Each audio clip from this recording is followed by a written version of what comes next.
பேரன்பு வணக்கம். அதிகாலை 5 மணிக்குள்ள எந்திரிச்சு பச்சை தண்ணில குளிச்சுட்டு உங்களோடு நீங்கள் ஒரு வாக்கிங். மிக சிறப்பா, ஆனந்தமா, அற்புதமா இன்றைய நாளை கொண்டாடுங்கள். இன்னைக்கு பார்த்தீங்கன்னா செவ்வாய்க்கிழமை. செவ்வாய் என்பது வருவாய். செவ்வாய் என்பது அவ்வளோ ஒரு பவர்ஃபுல்.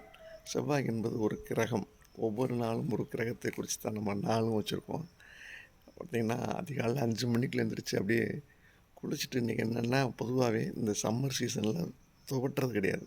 ஒரு 10 நிமிஷம் அப்படியே நின்றேன்னா இந்த உடம்பே அந்த தண்ணியை அப்சர்வ் பண்ணி எடுத்துக்கிறோம். ரொம்ப அற்புதமாக இருக்கும். உடம்பு ஒரு பொட்டு விடுற டவல் வச்சு இன்றைக்கெலாம் துடைக்கல. பொதுவாக நீங்களும் அப்படி பண்ணி பாருங்களேன். அந்த குளித்ததனுடைய எஃபெக்ட் கிடைக்கும். குளித்தல் அப்படின்னாலே என்னது? குளிர்வித்தல் தான் குளித்தல். இந்த உடம்பை வந்து குளிர்விக்கிறதுக்காக தான் குளிக்கிறோம். மற்றபடி அழுக்கு போக்குறோம், சோப் போடுறோம், வேஸ்ட்டு. சோப் போட்டு வெளியில் போனால் அடுத்த நிமிஷத்தில் உங்களுக்கு திருப்பி வந்து டஸ்ட்டு வந்து உடம்புல ஒட்டிக்கிறோம். எவ்வளோலாம் முடியுமோ அவ்வளோக்கு நல்ல தண்ணி நல்லா குடிங்க. வெயில் காலத்துக்கு இன்டேக் எடுத்துக்கிட்டே இருங்க. அடிக்கடி முகம் கழுவுங்க. கண்ட கண்ட கெமிக்கல் யூஸ் பண்ணுறத விட்டுருங்க. இயற்கையாக பச்சை தண்ணி தாங்க மிகப்பெரிய விஷயம். இதை வந்து இன்றைய நாளில் தொடர்ந்து பண்ணுங்கள். இன்றைக்கு செவ்வாய். அனைவருக்கும் நல்ல அருமையான வருவாயை தரப்படும் நல்ல விஷயங்களை செவ்வாயில் தொடங்க. எல்லாமே சிறப்பாக வழங்கும். செந்தூர் முருகன் கோயிலுக்கு போயிட்டு வாங்க. செவ்வாய்க்கிழமை கோயிலுக்கு போயிட்டு வந்தீங்கன்னா ரொம்ப பவர்ஃபுல்லாக இருக்கும். பார்த்தீங்கன்னா இன்றைக்கி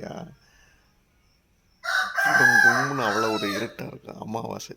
அந்த அமாவாசையோட தாக்கம் இன்றைக்கும் இப்பயும் இருக்குது. கோழி கூற சத்தத்தை கேட்டோம், இயற்கையை ரசிச்சிட்டோம், நல்ல பார்த்தோம்.